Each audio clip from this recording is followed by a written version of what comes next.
Ukraine డ్రోన్ల దాడితో Russia ఆత్మరక్షణలో పడిందా? ఆపరేషన్ స్పైడర్ వెబ్ పేరుతో జరిపిన ఈ వినూత్న దాడి యుక్రెయిన్ ఆధునిక యుద్ధ వ్యూహాల దిశగా కొత్త అధ్యాయంగా చెప్పొచ్చా? ఈ ఆపరేషన్ను జెలెన్స్కీ సుదీర్ఘంగా ప్లాన్ చేశారా? ఇది రష్యా వ్యూహానికి అతిపెద్ద దెబ్బగా భావించొచ్చా? ఏకంగా 500 డ్రోన్లతో యుక్రెయిన్పై ప్రతిదాడి చేసేందుకు రష్యా సిద్ధమవుతోందా? రష్యా అణ్వాయుధాలను ప్రయోగించడానికి సిద్ధపడింది అనే వార్తల్లో నిజమెంత? ఈ అనూహ్య దాడితో జెలెన్స్కీలో ఆత్మస్థైర్యం రెట్టింపైందా? అవును, యుక్రెయిన్ భూభాగాన్ని ప్రజలను రక్షించుకుంటామన్న జెలెన్స్కీ ప్రసంగంలో అది స్పష్టమవుతోంది.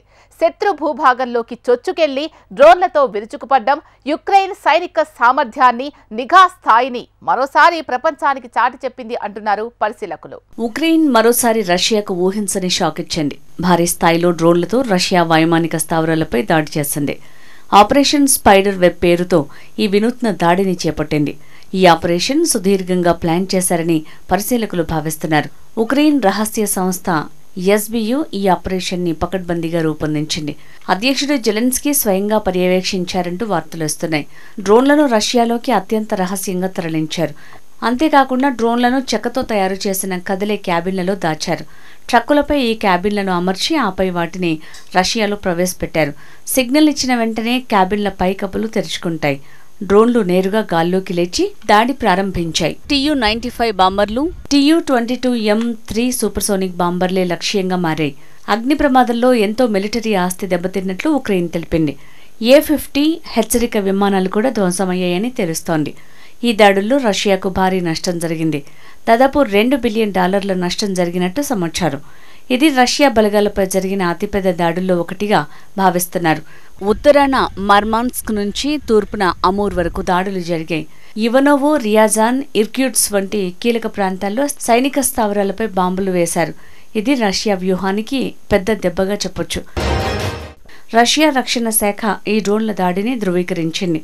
కానీ ఉక్రెయిన్ చెప్తున్న భారీ నష్టమైతే జరగలేదని రష్యా మిలిటరీ అధికారులు చెప్తున్నారు. అయితే కొన్ని విమానాలకు మాత్రం భౌతిక నష్టం జరిగిందని అంగీకరించారు. తాజా డ్రోన్లు ఉక్రెయిన్, రష్యా దేశాల మధ్య ఉద్రిక్తతను పెంచే సూచనలు ఉన్నాయి. సైనిక నిపుణులు దీన్ని అత్యంత సాహసోపేతమైన చర్యగా అభివర్ణించారు. ఉక్రెయిన్ ఆధునిక యుద్ధ వ్యూహాల దిశగా కొత్త అధ్యాయం ప్రారంభించిందంటున్నారు. రష్యా, ఉక్రెయిన్ మధ్య దాదాపు 3 ఏళ్లుగా హోరాహోరీగా యుద్ధం కొనసాగుతోంది. 2022 ఫిబ్రవరి 24న ఆరంభమైన ఈ యుద్ధానికి అంతం ఎప్పుడనేది ప్రశ్నార్థకంగా మారింది. ఇన్నేళ్లుగా ఉక్రెయిన్, రష్యా దేశాలు నిరాటంకంగా తలపడుతూనే వస్తున్నాయి. నువ్వా నేనా అన్నట్లు సాగుతున్న ఈ పోరులో ఉక్రెయిన్లోని పలు నగరాలు ధ్వంసమయ్యాయి. ఈ యుద్ధంలో వేలాది మంది ప్రాణాలు కోల్పోయారు. భారీ స్థాయిలో ఆస్తి నష్టం సంభవించింది. అయినప్పటికీ ఏ దేశం కూడా వెనక్కి తగ్గలేదు. ఇప్పటికే ఉక్రెయిన్ తూర్పు ప్రాంతంలోని పలు నగరాలు నేలమట్టమయ్యాయి. వాటన్నింటినీ రష్యా సైనిక బలగాలు తమ ఆధీనంలోకి తెచ్చుకున్నాయి. అయితే ఇంత సుదీర్ఘ యుద్ధంలో రష్యా సైన్యానికి అంత తేలిక ఏమాత్రం తల వంచట్లేదు ఉక్రెయిన్.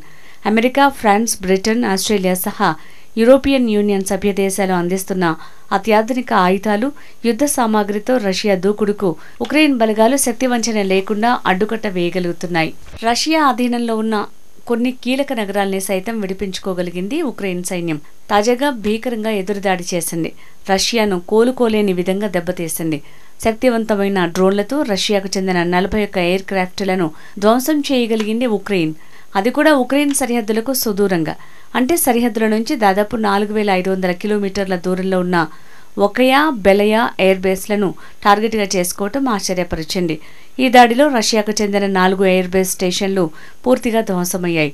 దెబ్బతిన్న ఎయిర్ క్రాఫ్ట్లో అణు సామర్థ్యం కలిగిన TU-95, TU-22 వంటి వ్యూహాత్మక బాంబర్లు సైతం ఉండటం రష్యాను తీవ్రంగా ఆందోళన, ఆత్మరక్షణలోకి నెట్టినట్టయింది.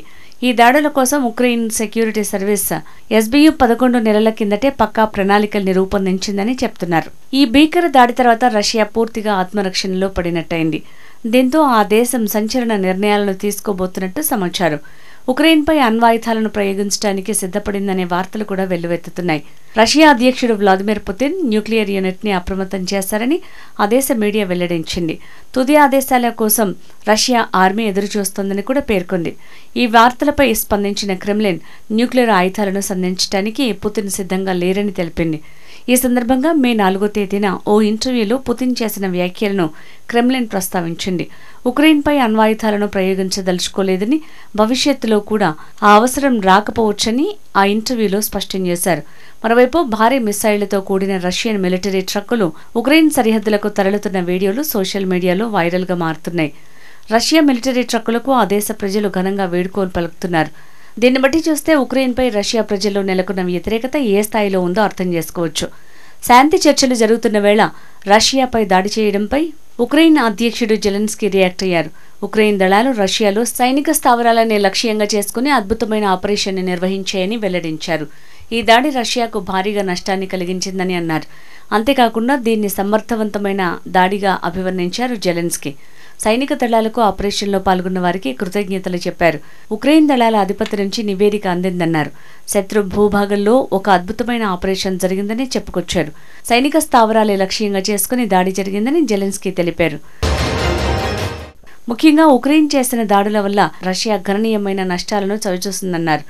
ఆపరేషన్ ప్రణాళిక కోసం 1.5 సమయం పట్టిందని తెలిపారు. ప్లాన్ చేసిన ప్రకారంగానే రష్యాపై ఉక్రెయిన్ దళాలు పూర్తిగా అమలు చేశాయని, ఇది పూర్తిగా ప్రత్యేకమైన ఆపరేషన్ అని ఖచ్చితంగా చెప్పగలనని అన్నారు. ఉక్రెయిన్ దళాలు ఆపరేషన్ చేపట్టిన ఆఫీస్ రష్యన్ భూభాగంలోని ఎఫ్ఎస్బీ కార్యాలయానికి పక్కనే ఉండటం విశేషమన్నారు. ఇక ఈ దాడికి సాయం చేసిన వారిని ఆపరేషన్కి ముందు రష్యా నుంచి తీసుకొచ్చామని తెలిపారు. వారంతా సురక్షితంగా ఉన్నట్టు చెప్పారు. అయితే 1.5 పాటు పడిన శ్రమ ఫలించినందుకు సంతృప్తిగా ఉందన్నారు.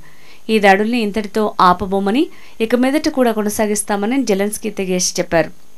ఈ ఆపరేషన్ చేపట్టడానికి ముందే రష్యా మరో దాడికి సిద్ధమవుతోందని తమకు నిఘా సమాచారం అందినట్లు జెలెన్స్కీ తెలిపారు.